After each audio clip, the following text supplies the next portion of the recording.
जी नमस्कार, बहुत बहुत धन्यवाद। आपका स्वागत है न्यूज 18 के महामंच पर। आज सुबह से कई सारे नेता आ चुके हैं। अभी आपने कुछ देर पहले वीआईपी के जो आप ही के घटक दल हैं उन्होंने तो सौगंध तक खाली की, इस बार मैं कहीं नहीं जाऊंगा। कांग्रेस का यानी महागठबंधन का घोषणा पत्र आ गया है। बीजेपी ने उसमें एक विषय निकाल लिया है, कहा तस्वीर तेजस्वी की बड़ी थी, राहुल की छोटी थी। क्या कहना चाहते हैं आप?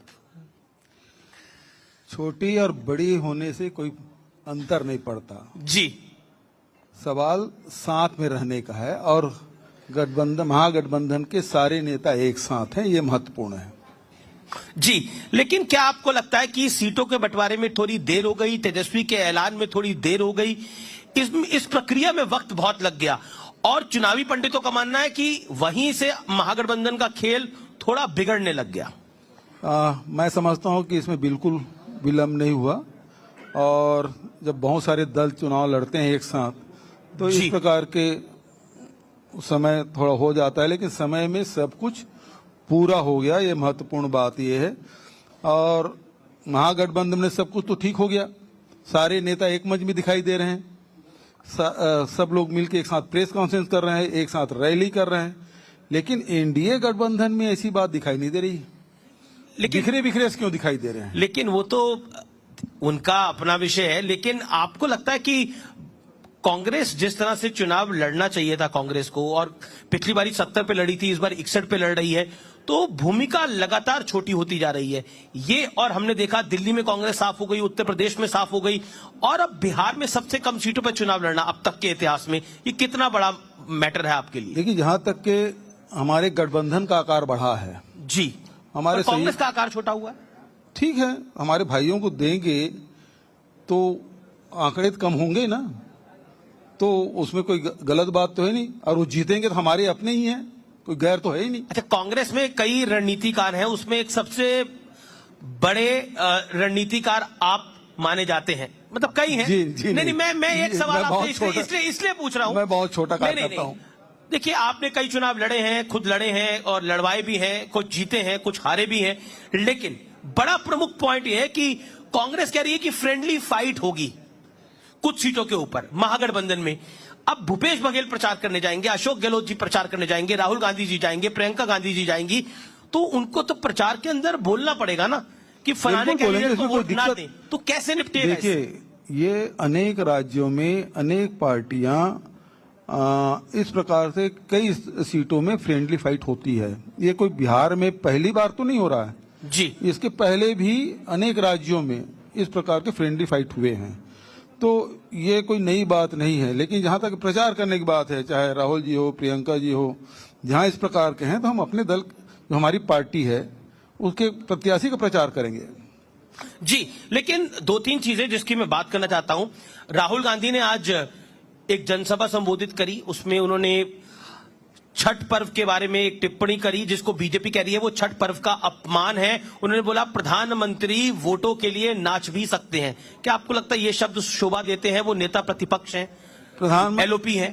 प्रधानमंत्री जी जिस प्रकार से इवेंट करते हैं और वोट के लिए जिस स्तर पे जा सकते हैं, तो उसमें यदि ये शब्द कहा गया तो गलत नहीं है। पर छठ को बीच में लाने की आवश्यकता है, छठ तो आस्था का विषय है। नहीं, छठ तो आस्था का विषय है, छठी मैया आस्था का विषय, महाकुंभ भी आस्था का विषय है, सब कुछ आस्था का विषय है, लेकिन इसको इवेंट बना देते हैं, इसके बारे में उन्होंने टिप्पणी की है। नहीं, इवेंट बनाने पे वो टिप्पणी करे, ये मतलब बीजेपी अब इसको विषय बना रही है कि किस तरह से कांग्रेस पार्टी जो है वो छठी मैया का, छठ पर्व का अपमान कर रही है। इसको आप कैसे लेते हैं? ये तो मानसिक दिवालेपन है।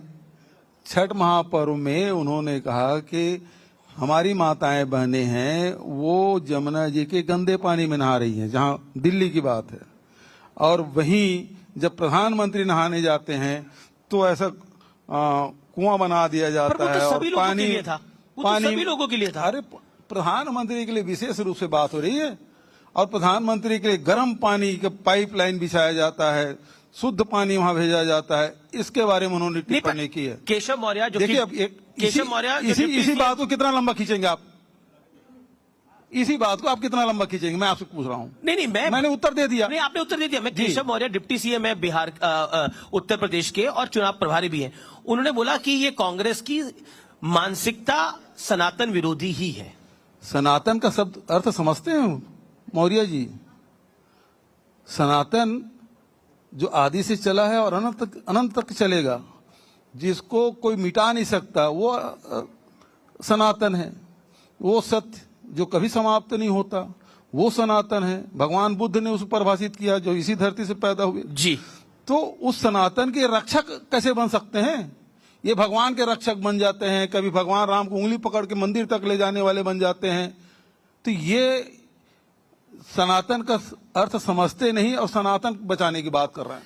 चलिए, मैं एसआईआर पे आता हूं। वोट चोरी को लेकर कांग्रेस ने एक बड़ा अभियान चलाया, लेकिन चुनाव जब सर पे दिखा तब ये पूरा माहौल जो था वो फिजल आउट होता हुआ दिखा। आपके सहयोगी दल तेजस्वी यादव भी इस विषय को नहीं उठा रहे। आज ज्वाइंट रैली में भी राहुल गांधी ने जरूर इसकी बात करी, लेकिन तेजस्वी यादव ने इसकी बात नहीं करी। एसआईआर का मामला तो ये है, चुनाव आयोग यदि उसको आज सब कुछ डिजिटल हो रहा है और चुनाव आयोग उसको डिजिटल फॉर्म में क्यों नहीं दे रहे हैं? यदि दें तो 1 मिनट में पता चल जाएगा कि वोटर लिस्ट में किस विधानसभा का गलत है, कितना छूटा, कितना कटा, कितना जुड़ा, वो सब पता चल जाएगा। लेकिन निर्वाचन आयोग तो इस प्रकार से देंगे नहीं। अब उसमें मेहनत कर रहे हैं और निश्चित रूप से वो भी खुलासा होगा। लेकिन एसआईआर को लेकर अब तो 12 राज्यों में हो रहा है, उत्तर प्रदेश में भी हो रहा है, छत्तीसगढ़ में भी हो रहा है। क्या कहना चाहते हैं इस विषय? देखिए, सबसे बड़ा सवाल ये है कि प्रधानमंत्री जी, गृह मंत्री जी यही इसी धरती पे आके बोले कि ये बांग्लादेशी और घुसपैठिए, इससे पहचान बन जाएगी। तब सवाल निर्वाचन आयोग से भी है और गृह मंत्री से भी है, क्योंकि कौन नागरिक विदेशी है ये पहचान करने की जिम्मेदारी गृह विभाग की है। तो अब बताएं, अब चुनाव तो बिल्कुल कुछ दिन के बचे हैं प्रथम चरण के, तब भारत सरकार बताए कि कितने विदेशी नागरिक के पहचान हुई, निर्वाचन आयोग ने कितने की सूची सौंपी और कितने को आइडेंटिफाई कर लिया गया और कितने को बाहर किया गया। ये सवाल गृह मंत्री अमित शाह से जब पूछा जाता है तो वो कहते हैं कि कांग्रेस घुसपैठियों को बचाने के लिए एक मुहिम चला रही है। देखिए, सबसे पहली बात तो ये है कि भारत सरकार में बैठे हो, चाहे प्रधानमंत्री हो चाहे गृह मंत्री हो, ये कहते हैं कि 11 मतलब यहाँ घुसपैठिए आए हैं और महागठबंधन के लोग बचा रहे हैं। तो ये कहने से स्पष्ट होता है कि वो अपनी नाकामी बता रहे हैं कि कितने ये भारत सरकार में बैठे हुए लोग कितने निकम्मे हैं। वो ये बता रहे हैं कि हम घुसपैठियों को नहीं रोक पा रहे हैं। ये तो उनकी नाकामी है। यदि घुसपैठिए आ गए हैं, 2014 के पहले के घुसपैठिए आए हुए हैं और उन्हीं को बसाकर उन्हीं का वोट लेना चाहते हैं ये लोग। 2014 की बात तो सरकार भारतीय जनता पार्टी की है। इतने दिन तक करते क्या रहे? ये घुसपैठिए चुनाव समय आते हैं।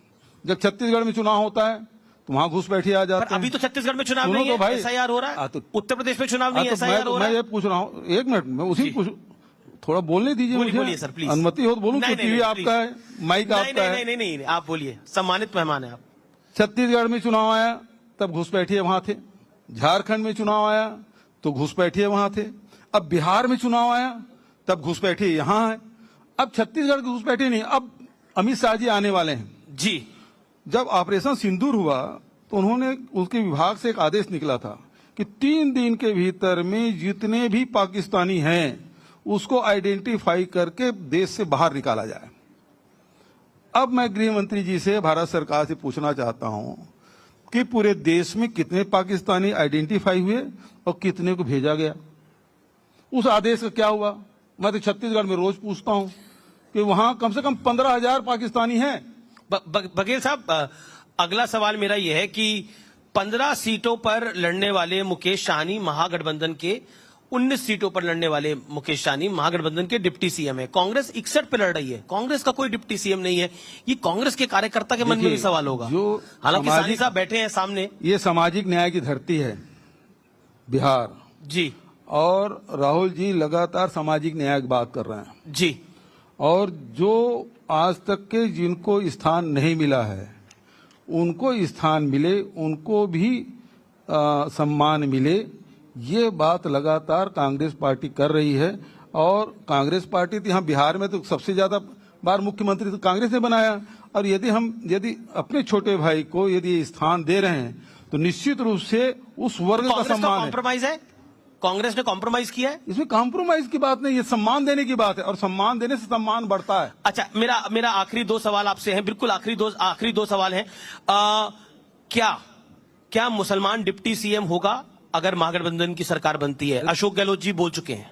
देखिए, मुसलमान मुख्यमंत्री भी बने, मुसलमान देश के राष्ट्रपति बने, उपराष्ट्रपति बने, तो यदि बनते हैं तो उसमें ऐतराज क्यों होना चाहिए? बहुत बहुत शुक्रिया भूपेश बघेल जी, आपने हमें अपना समय दिया और आप हमारे साथ जुड़े, इस महामंच पर आप आए, आपका बहुत बहुत धन्यवाद। कुछ देर में देश के गृह मंत्री अमित शाह भी इस मंच पर होंगे हमारे साथ। जोरदार तालियों से धन्यवाद करिए भूपेश बघेल जी का। Thank you so much Bhupesh Baghel ji.